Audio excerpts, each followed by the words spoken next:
Just got to tell our visitors that we're not normally this weird.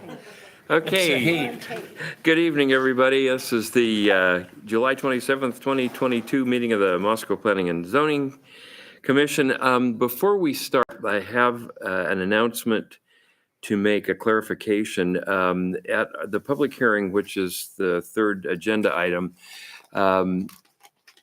Okay, so I will continue. Our vice chair is here. I got a little surprise for you, Dennis. Bring it.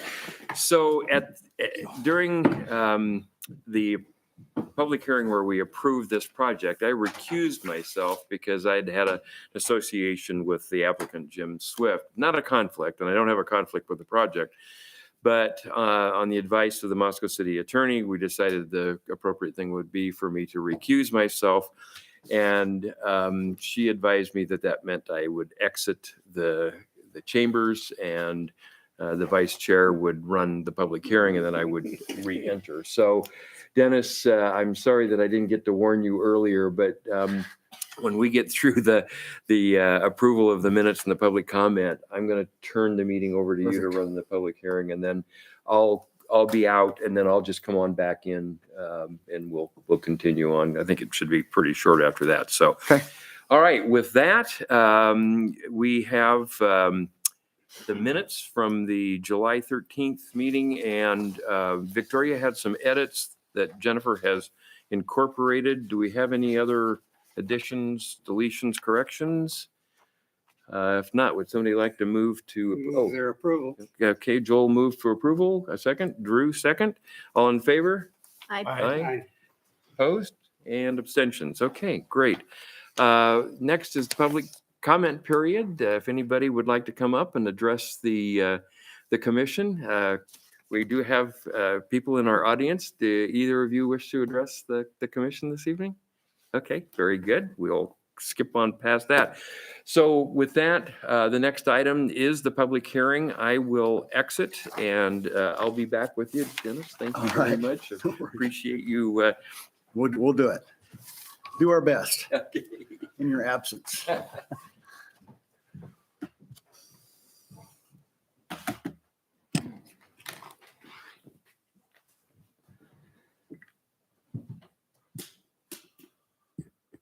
Well, thank you, Mr. Chair, Commissioners.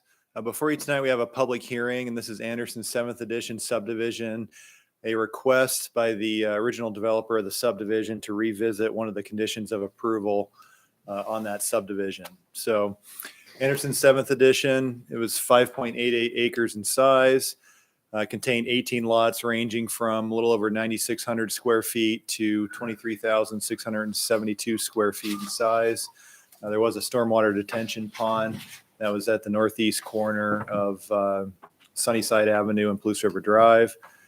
And it also included Sunnyside Avenue extension. There's currently 2 terminuses. Will include the connection of that street. So this is the property highlighted in red at the center of your screen. You can see it's bisected by Sunnyside. Terminus down here. Eventually be connected as part of that subdivision. See Palouse River Drive running east-west to the south of the property. Prospects Place subdivision is located in the southwest of this property. On the south side of Palouse River Drive, you have manufactured home parks, as well as ITD's service yard. Gritman Martin Wellness Center is located to the east of the property. And then single-family residences within the Anderson Frontier additions are located to the north. And Anderson Frontier Park is located to the west. What was at the east of it, you said, Mike? Anderson Frontier is located to the west. West. Yeah, the park's right here. So this was the plat that was approved by Planning and Zoning Commission and Council. And so you can see the lot configuration, Sunnyside extending. And then there's one cul-de-sac that accesses one flagpole lot and a few other lots that are around the cul-de-sac. That's called Ben Gifford Court. And then this is the lot in question tonight, a triangular shaped lot here adjacent to Palouse River Drive. Part of that condition was that the applicant be required to extend a flagpole portion onto Sunnyside for access. And so that's identified there. That occurred on June 21st, 2021, when City Council approved the preliminary plat, and there was 3 conditions. The first one was that lot 7 Block 2 be converted to a flag lot with flagpole portion providing direct access to Sunnyside Avenue, and no vehicular access shall be permitted from Palouse River Drive. And then the second condition was that street frontage improvements really be required on the north side of Palouse River Drive. So that's curb, gutter, sidewalk, and a little bit of widening there.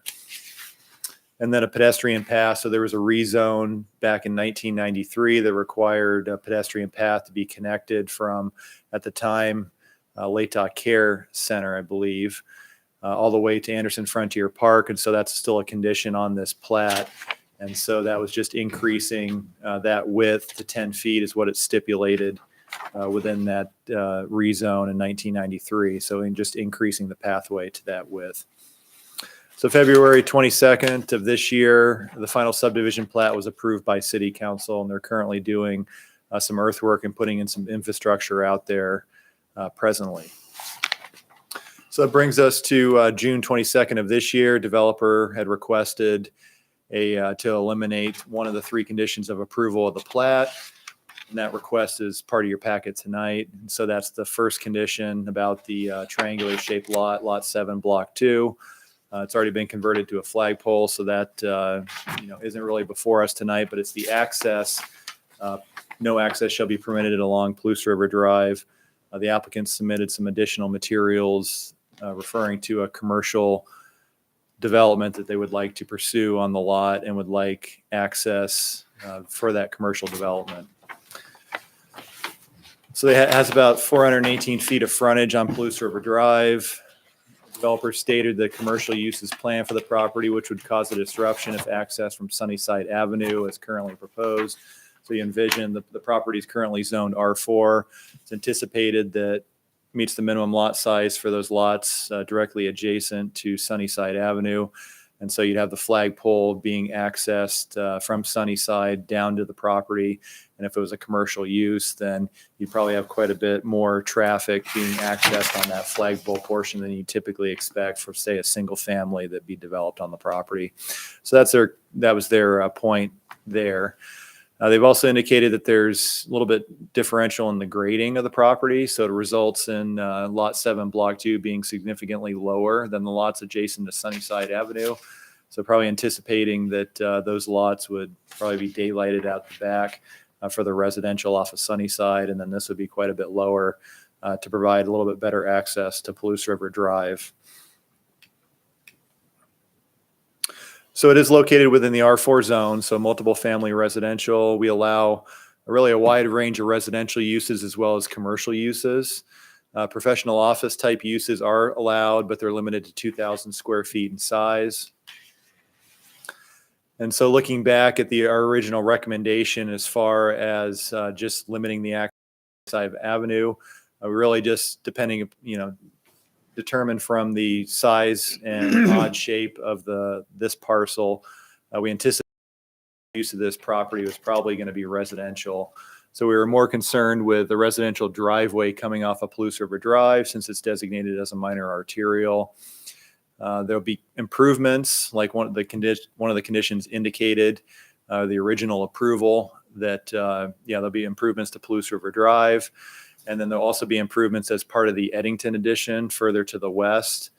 And so you'll end up with really a minor arterial standard that'll be constructed on Palouse River Drive, which will include curb, gutter, sidewalks, as well as bike lanes on both sides of the street. And so at that point, it'll be developed to more of that minor arterial standard. It's currently deficient in infrastructure on the south side, as well as this subdivision adjacent to Palouse River Drive as well. And so it will be improved in the future. It will function more like a minor arterial. So with those higher traffic volumes expected in the future, along with the bike lanes, we were concerned with safety conflicts for a residential driveway where there could be, typically we would review the plans, make sure they could turn around on the property. but there could be instances where they just chose to reverse back out onto the street and create a safety issue. And that was really the point of directing that traffic to Sunnyside if it was going to be a residential use. So looking at the commercial use that would be developed on the property or could be developed, typically it'd be required. There's enough parking that's required for commercial uses that it would need to meet parking lot standards, which typically means, travel aisle, some type of perpendicular parking, landscape buffers. And that would allow proper maneuvering of vehicles within that area. And the city engineering department's reviewed the potential driveway location and site distances and does not have a concern with permitting a commercial approach on the property. And therefore, we'd recommend the commission conduct the public hearing, and upon consideration of testimony received, recommend the condition of the plat be modified to the following. The vehicular access to Lot 7, Block 2 shall only be permitted from Palouse River Drive for a commercial use upon the property. So still limiting it if say plans change and a residential use ends up being, then certainly direct that traffic from Sunnyside. But if a commercial use ends up on the property, then they should be permitted to have one access on Palouse River Drive for that. I'd certainly be able to answer any questions you have. Commissioner, you guys have any questions? I have a question. So does the flagpole, the 20 feet, does that remain? That will still remain? It'll still remain. Yeah, they haven't requested, they really need a replat in order to change that, or they could come back in the future and do a lot line adjustment, and they could potentially just be absorbed into those two other lots up there. And so they could kind of rectify that situation that way. Okay. But for the time being, it's not, and that's also not extended right now either, right? So Sorry. it's not extended right now either, correct? The road, what is it? Yeah, Sunnyside Avenue is not going through there. Yeah, it's not, they're currently working on constructing it right now, Okay. but it's not completed yet. No. That's all the questions I had. Joel? Are there other commercial uses along that stretch that access directly off of the? There are, yeah. I mean, you have Gritman, Martin Wellness Center directly to the east of that. You have the ice rink. You have the rear access to that property. There was the old house that was associated with the NRS that was sold, and now that's a chiropractic business, a wellness business. And they have an ingress and an egress off of Palouse River Drive.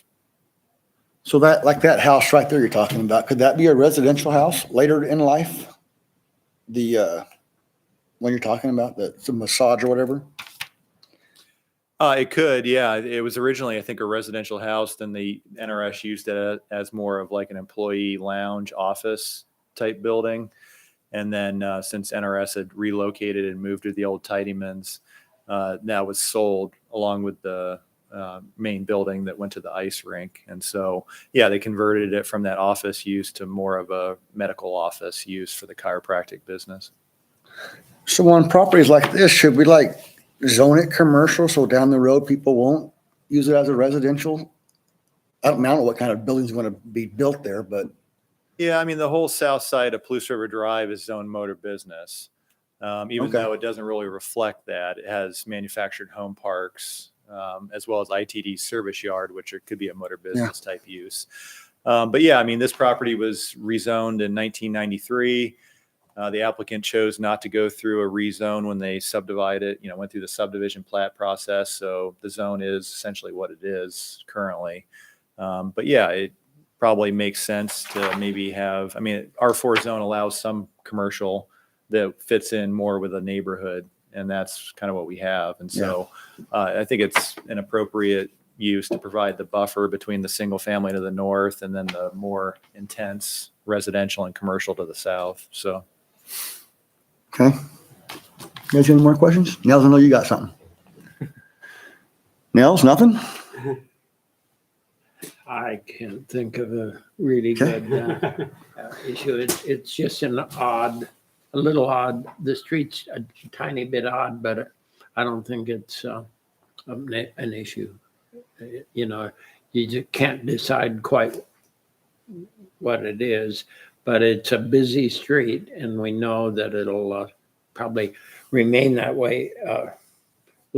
It's I'm glad as they can use it, yeah. Eddington develops, it's going to be a busy street, so it's not a little quiet street in future.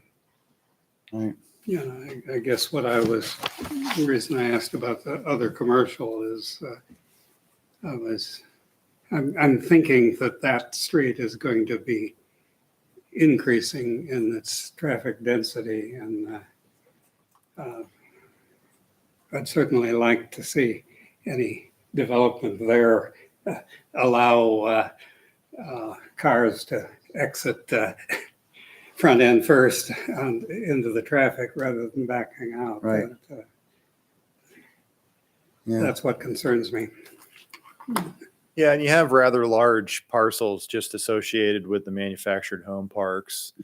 This is the house that I was referring to, the NRS used to own, and it was now converted. So they have an ingress and an egress that goes through the parking lot in the front of it. That was the only way that they were able to fit a parking lot at the very front of it. It used to be just a gravel area. I think that it was a free-for-all parking area. And so it's gotten much safer since they reused that building and remodeled it. So now it's just ingress, egress. You can't back out onto the street on that. And so that kind of solves that issue. And then, yeah, all the manufactured home parks loop through and then exit back out. And so you don't really have a whole lot of conflicts. I mean, it's fairly safe right now. And then with the additional widening and curb gutter sidewalks on the south side of the street, it'll widen that roadway, and then you won't have any more. People tend to, especially the manufactured home parks, park on the south side up against the fence, and that creates a little bit of an issue there. And so I won't be able to do that anymore with the curb gutter and sidewalks on the south side. So it'll function much more like a minor arterial than it currently does right now. Okay, any more questions, you guys?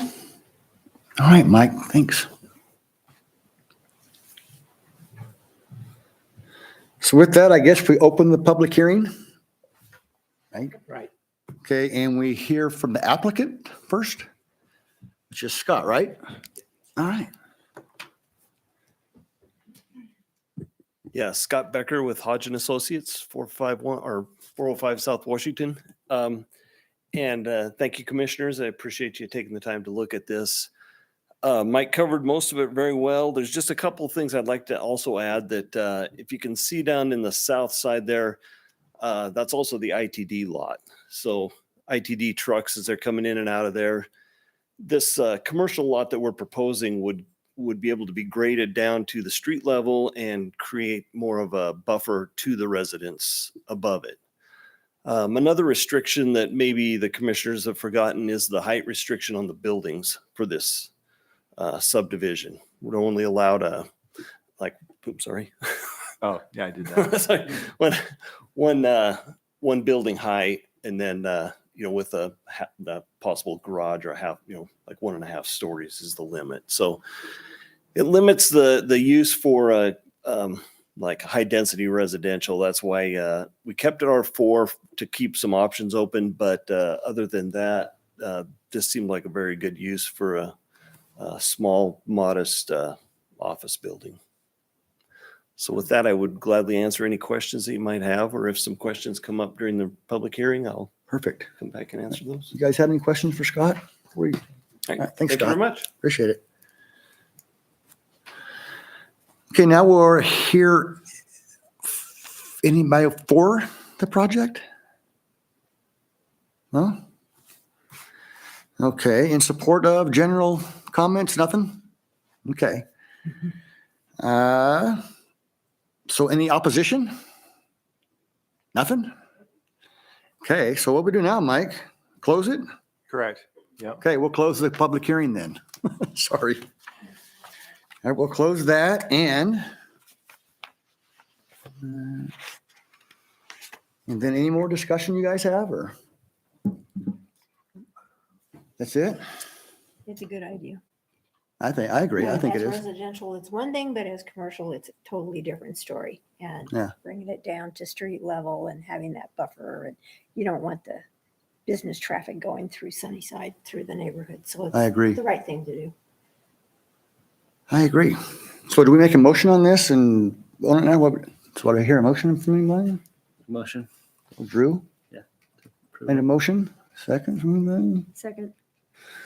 There we go. Okay, so we can go back and get the man now, can't we? Yeah, just to clarify, the motion was to recommend the condition of the plat be modified to number 1 above. Yes, so moved. That Okay. was it. Okay. That's what I understood. And I think we will need to document this with a revised relevant criteria and standards document. So we'll just need another motion to direct staff to prepare the RCS. So I move that we direct staff to prepare the relevant criteria and standards document. Second. So moved and seconded by Victoria. Okay. So You'll have Rob, to- I you have think you're to- ready to come back. Oh, Mr. go ahead, Chair, sorry. you'll have to vote. Everybody have to sorry. go down the line and vote. All in favor? Aye. Aye. Any opposed? Abstentions? Okay, so moved. We did good. And that included You should vote for the first one. relevant criteria I don't know. So that included the relevant criteria too, right? in the vote. I can't recall if you voted for the first motion. Yes. No, we didn't. We just voted for it Need all two together. votes. You want the first motion too? Sure. So all in favor of the first motion? Sorry. Aye. Opposed? Extensions? Okay, here we go. Perfect. Sorry. Thank you. Perfect. Yeah. I get better at this as I go. Thank you very much. No worries. Sorry to drop that. on Oh, you. it's no big deal. We got Do it. you want to run the rest of the meeting? No, you're good. Okay. Wear it out. Wear Be it out. happy to, Hopefully we're about done here. thank you. My thanks. Easier from here. My thanks to Dennis for chairing the meeting. So the next item on the agenda is the proposed final subdivision plat for Eddington First Edition. Mike? All right, thanks again, Mr. Chair, Commissioners. So this is a final plat review for the approval of Eddington First Edition. Just a little bit of background. June 7th of last year, City Council conducted the public hearing and approved the annexation of a 235-acre property. So that included comp plan designation, and it was currently auto urban, residential, and rural and agricultural. And it was adopted as high-density residential and auto urban residential upon annexation. And then the zoning designation was the agricultural forestry zone. And that was rezoned to a combination of the residential office and medium-density residential R3 zone. So looking at Eddington First Edition subdivision, it was a 27-acre area out of those 235 acres. It included 105 lots ranging from 2,328 to 63,105 square feet in size. Within the RO zone, there was 20 lots. 17 of those were townhouse lots. R3 zone included 55 townhouse lots and 30 standard single-family lots. And then June 16th of this year, the applicant submitted the final subdivision plat to be reviewed by the commission as well as City Council. And so this is the original 235 acres highlighted in red to the center of your screen. You can see property. So this is the current city limits boundary at the time. This is the Schweitzer property here to the east. You can see Highway 95 running north-south there. Palouse River Drive here to the north. This is the city ball fields property here to the north. On the South Fork of the Palouse River, you can see that transecting these properties here as well. So this was the rezone. So it was ag forest at the time within the county. And there was a pocket of RO adjacent to the park and Palouse River Drive here on the north. And then the remainder of the property was zoned R3. So this gives you an idea of the area and the topography as well as the subdivision plat. So you can see the aerial in the background, the park property here to the northeast. The river going through there, Palouse River Drive here. So the street extension here in the west side, I think this is Augustine Avenue, and then ends up teeing into Eddington Avenue here running through, paralleling kind of the park property boundary, then ends up extending over here and heading north and ties into Conestoga. So Conestoga comes in here and then it aligns and then heads to the south. A little bit better of a view. Then we'll start out to the west and kind of move to the east. So you can see the street. This is northwest corner. There's a couple larger lots. These are in the residential office zone. And they have one lot here and one lot here. This lot is part of the stormwater detention pond. So you can see a lot of these lots are currently townhouse lots. And so this is the main street here. And then there'll be a public alley which will rear load as far as vehicular access to the rear of these properties. So moving to the east, kind of that same area. So the alley at the rear, the main street. This is Eddington Avenue. And then there'll be another alley on the back side of these. And so these are all townhouse lots. With our townhouse standards, there's a requirement for a sidewalk every 8 townhouses. So that's why you see the easements that end up connecting the alley with the sidewalk at the front. So shifting further to the east, same alignment. So we have the alley at the rear, public street, as well as the alley to the north adjacent to the park. And this is really a continuation of the townhouse development. And as we move further to the east, it transitions into smaller lots still, but they're strictly family dwellings that would be constructed on these lots. And we start to see more of those T's of streets in more of a grid fashion. So these will eventually continue and the next phase of the development further to the south and connect. But these end up connecting, provide connectivity to the alleys as well as the public streets. You can see the alley cuts through here, comes back out onto the public street. Same thing occurs here to the east. So shifting, this is the last slide to the east. We have a tract. This will be a stormwater detention pond parcel. It'll also include the alley egress, and so that'll end up egressing out onto Eddington Avenue. We have the street stubbed here to the east to the Schweitzer property, as well as Conestoga heading further to the south and terminating at this first addition. There are a couple tracks. So this is a track. This will be retained by the homeowners association and maintained. There's quite a bit of slope. It's probably a 2-to-1 slope that ends up going north into the park property. And so it's better if the homeowners association maintains that instead of the city parks department. And so they'll retain that within the association. So staff's reviewed the final plat for conformance with city and state code requirements, as well as the condition of approval, and found it to be in conformance. And the recommendation is that the commission recommend approval of the Eddington First Edition final plat to City Council. So anybody questions for Mike? Were there any changes from the preliminary? There were none, no. Okay, that's, I Yeah. didn't see any. yeah. So. I guess, go ahead. Well, on that previous map that you showed us there, why does the alley not show a connection down to the street?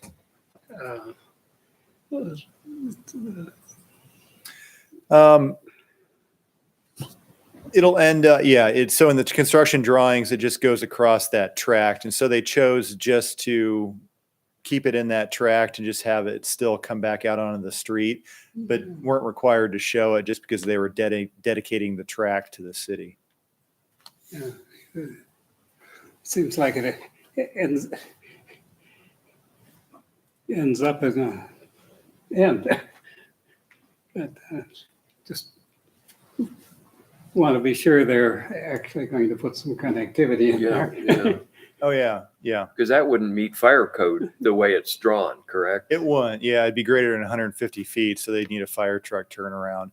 No, there's, sorry, I don't have the construction drawings up, but it'll end up taking a due south direction Right. and coming back out onto Eddington. There's also a path through that property as well. While it doesn't relate to the specific question, has there been any movement at all to from Schweitzer to be able to access the highway?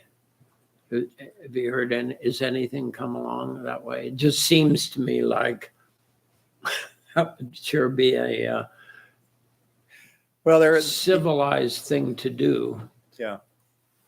Yeah, I mean, that's why we required the stub in this subdivision. So Right, at some point in the right. future, it could have that connection, but I have not heard anything as far as Schweitzer indicating that they wanted a road through the property to be able to serve this property. Yeah, in fact, when we were doing the work with Schweitzer for the annexation of where their property is, there was a proposal on the table for an easement to go across through to this property, and they were opposed to that, and we didn't approve it. So my thinking is that Schweitzer is probably not thinking in terms of access across there, but I don't know how their facility situates with connecting to that, for example. Yeah, it's further to the south, so it would allow that east-west connection at that location. It's just a matter of, they develop their campus. They don't have to go through a subdivision plat because it's all one property. And there's really no mechanism for us to require the dedication of a roadway without going through a subdivision plat. And so, it'd have to be at their own goodwill to be able to dedicate some roadway or work out a deal with this developer to be able to extend a roadway across to the east. And I think they've indicated in the past that they were receptive to potentially doing that, but at the very southern end of their property to provide another point of access. And so at future phases, as this subdivision grows in each individual phase, there'll become a point where there's a number of lots that become so great that they'll need a third point of access for fire code requirements. And then they'll have to try to secure some type of other connection other than the 2 points of access that you see here. So. That ends here. Yeah, well, it does. I'm just keep hoping that something might. On the Pullman campus, they had a similar development go in behind them, and the developer asked to access that loop, and they had to for fire, but there's a gate on it. I used to work for their in-house architecture. So they ended up with a gated thing, huh? But it's only for fire I department. see. They're I don't think they'll plan on ever doing it, but Well, it doesn't matter Such because is it's not life. required. Yeah. Yeah. Okay. Okay. Anyway, that's sort of outside the realm of the question we approved. So it looks. So any other questions for Mike on that? So I guess basically we're just now approving the final plat that we've already approved. I mean, there's no changes to what we'd already approved. So Yeah, the commission's recommended approval of the preliminary plat. Council's approved the preliminary plat. And so now we'll recommend approval of the final plat to council. okay. So moved. Yeah. Okay. So Victoria moved, Dennis second. So all in favor? Aye. Aye. I opposed and abstentions. Okay, great. Thank you, Mike. Okay, so the next item is Joel, a transportation. Well, that's easy. They The canceled? Transportation Commission seems to be on summer schedule. So the meeting which occurred on the 14th, I think, was canceled. Okay, The next scheduled meeting, I believe, is the 11th of August, and I have not seen the agenda. and Mike, I saw that we have 2 public hearings coming up at the next meeting. Could you give us a preview of what we're going to be seeing on the 10th of August? One of them is a rezone. I don't know if I can give the specifics, Okay, but no, that's fine. Just so we have a rezone. we have a rezone, and then there'll be a PUD and subdivision in combination, and it'll be in a similar area as Eddington, and it'll be one of the kind of the next phases of Eddington. Okay. All right. So, I would like to thank Dennis again for sitting in during my absence. I No worries. appreciate you doing that. So anything else for the good of the order? This was kind of a short one tonight. So I guess with that, we're adjourned. Thank you. Bump.